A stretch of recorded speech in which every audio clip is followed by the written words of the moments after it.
A gente tem 3 tipos básicos de pão, tá? De massa de pão. A gente tem os pães de massas magras, a gente tem os pães de massas macias e a gente tem os pães de massas enriquecidas.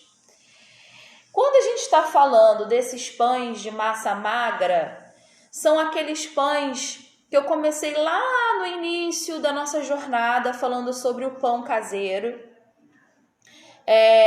São os pães feitos com ingredientes bem simples. Aqueles pães feitos de farinha, água, sal e fermento. Como que a gente sabe que esse é um pão de massa magra? Por que a gente diz que é um pão de massa magra? Porque ele não é um pão nem que tem muita proteína, ele não tem um aporte nutricional muito grande, ele não são pães muito elaborados para se fazer. A receita normalmente é uma receita simples, varia mais às vezes é a modelagem.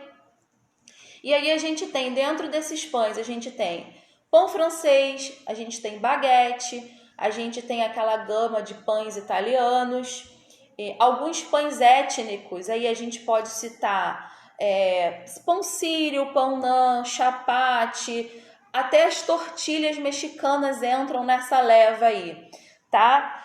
E existem algumas variações desses pães de massa magra que a gente pode pegar emprestado essa massa e fazer pão de hambúrguer, alguns pães recheados e alguns pães saborizados. Foram esses pães que eu comecei a trabalhar para ensinar para vocês aqui, né? Como desenvolver primeiro essa leva de pães. Qual é a característica desse tipo de pão? É a característica de ter uma casca bem seca, né? Uma casca mais seca e mais resistente.